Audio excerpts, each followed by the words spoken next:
Bonjour mes chers élèves.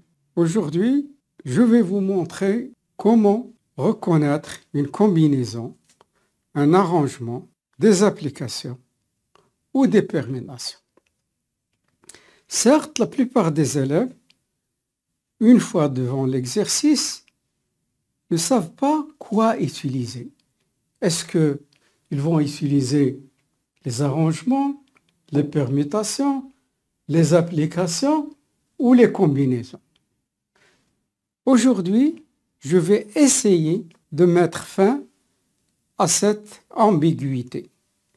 Alors, vous suivez attentivement. Je vais d'abord vous montrer comment lire ce schéma, parce que c'est lui qui va vous faciliter la tâche pour reconnaître quel est le chemin à suivre.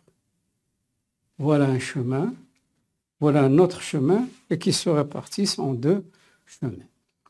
Alors, vous êtes devant un exercice de dénombrement, de probabilité et tout ça. Donc, vous êtes un peu perturbé. Quoi utiliser? Vous savez faire des calculs, bien sûr, mais vous ignorez lequel de ces nombres utiliser. Il y a le premier, le deuxième, le troisième et le quatrième. Il y a 4 nombres. Lequel utiliser? Alors, je vais mettre comme titre « Apprendre à dénombrer ».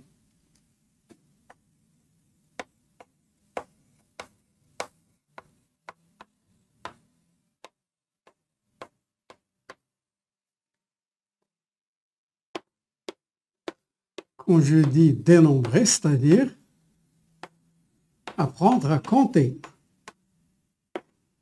Dans notre vie, on fait des calculs, que ce soit pour l'achat de nos aliments, pour nos vêtements, et ainsi de suite. Alors, regardez, je lis l'exercice. Je vais me poser la question, est-ce que le résultat, il est ordonné?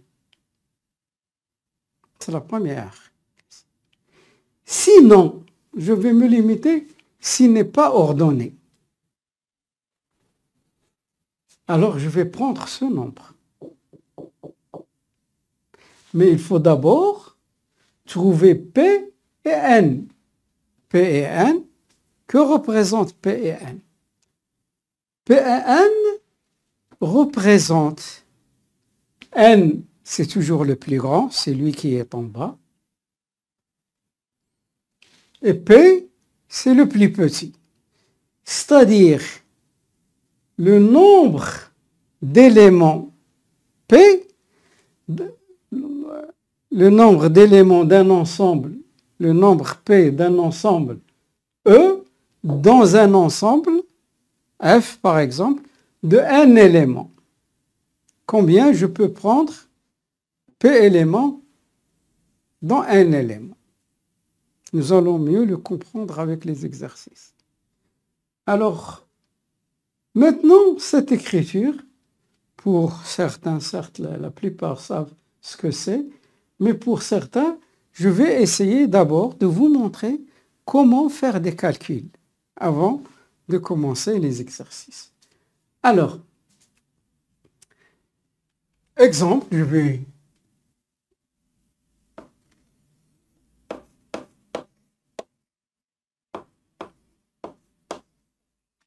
pour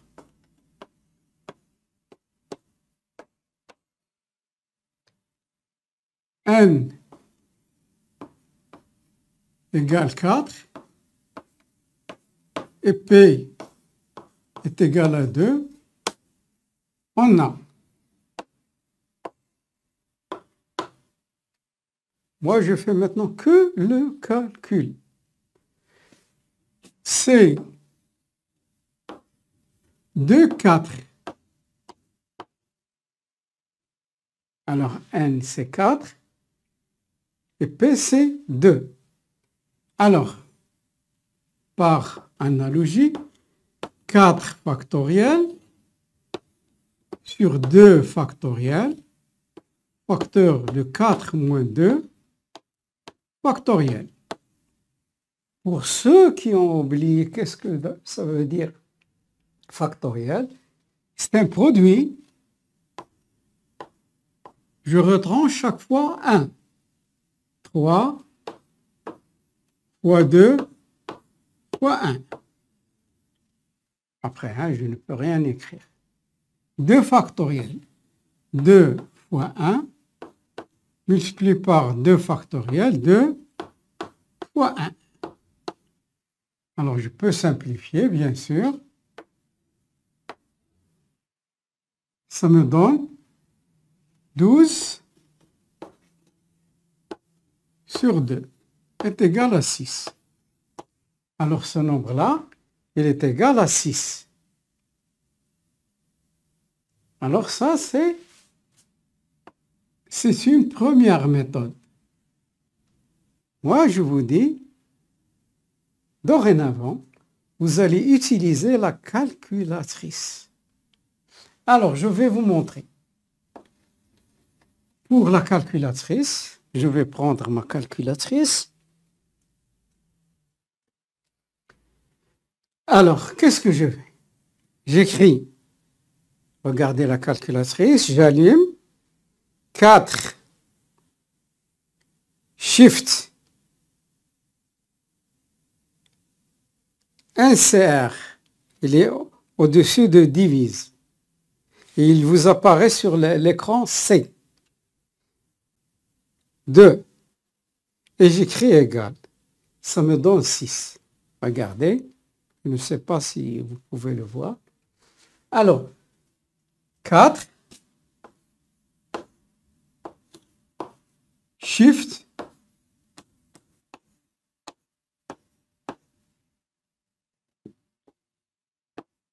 NCR.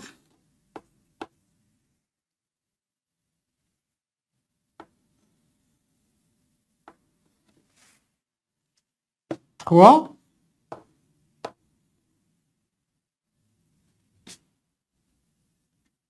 Et ça vous donne 6.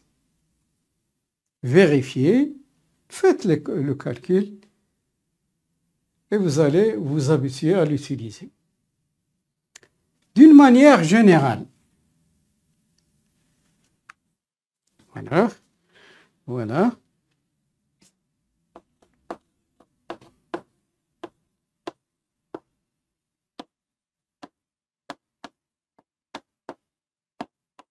D'une manière générale,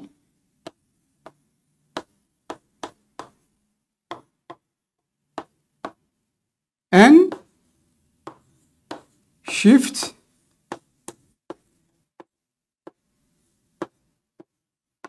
NCR, P, et ça vous donne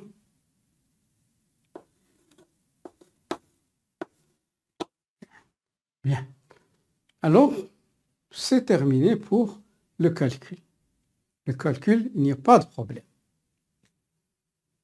On peut même voir quelques cas particuliers. Si par exemple, P est égal à 1.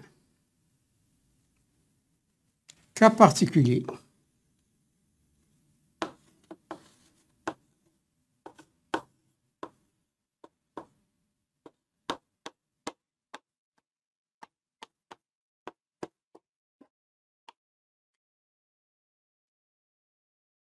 P égale à 1. Alors, C1N, je peux faire le calcul, comme j'ai l'habitude, n factoriel sur 1 factoriel, n moins 1 factoriel.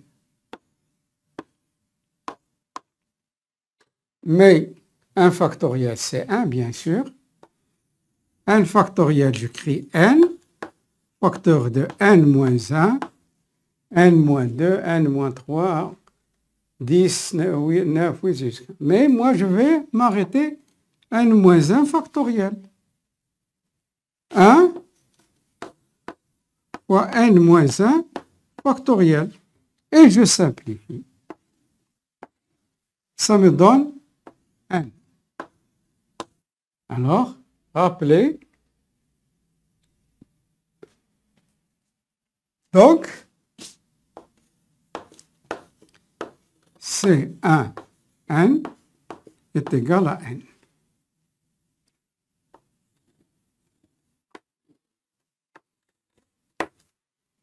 Nous allons voir un autre cas particulier.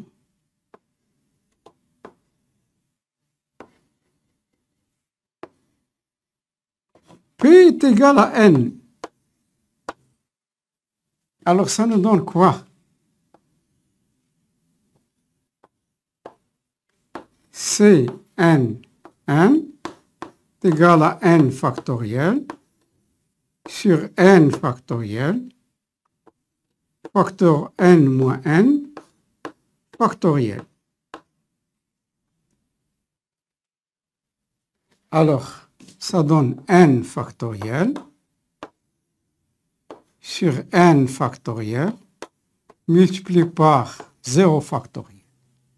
Donc, je simplifie. 0 factoriel, ça nous donne 1 par convention. D'accord? 0 factoriel, je l'écris ici.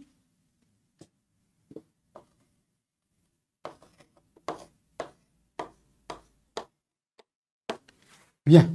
Alors, je remplace, je peux simplifier ici. Alors, ça me donne 1 sur 1 est égal à 1. Donc, Cn n est égal à 1.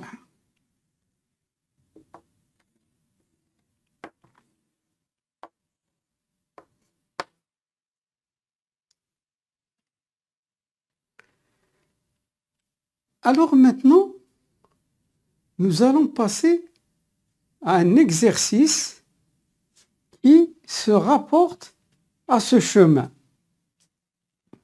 Alors, je vais écrire l'exercice.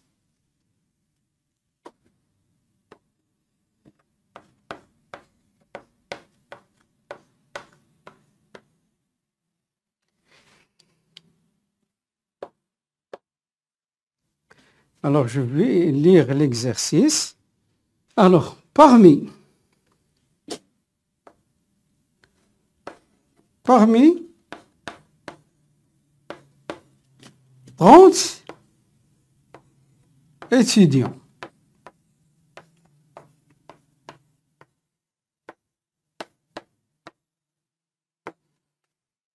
30 étudiants, on veut constituer des comités formés de 4 personnes.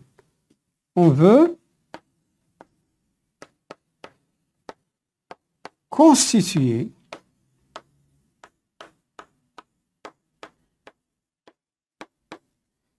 des comités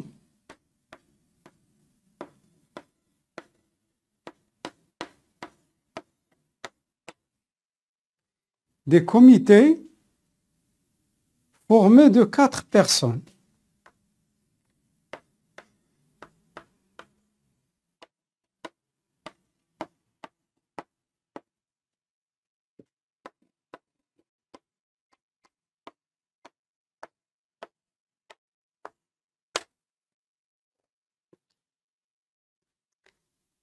Combien de comités possibles peut-on former? Combien de comités possibles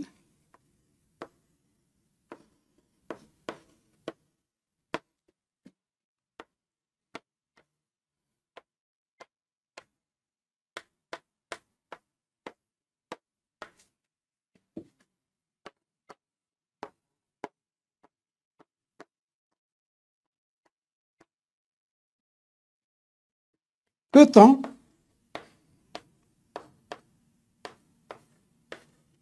former? Alors, regardez très bien. D'abord, je vais repérer n et p. À quoi est égal n? 30. On a N est égal à 30 et P est égal à 4. Mais la question qui se pose, quel est le chemin que je vais suivre? Parmi 30 étudiants, on veut constituer des comités formés de 4 personnes. 4 personnes, 4 personnes, 4 personnes. Est-ce que le résultat est ordonné? Non. Ça y est. Je pars à la combinaison. Il n'y a aucun problème. Le nombre de comités est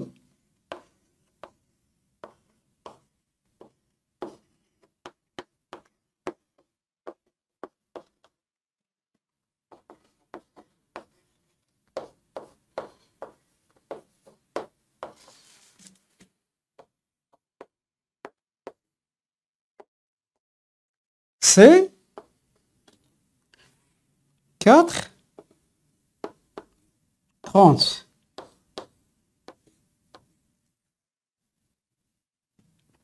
Si par hasard j'ai dit le premier sera le président, le deuxième sera là, il y a l'ordre. Alors, ce serait une de ces n à la puissance p ou à arrangement Pn. D'accord. Alors, 4, 30, calculatrice. Ça y est, j'utilise la calculatrice. 30, Shift, N, CR, et 4. C'est égal. 27 405. 27 405.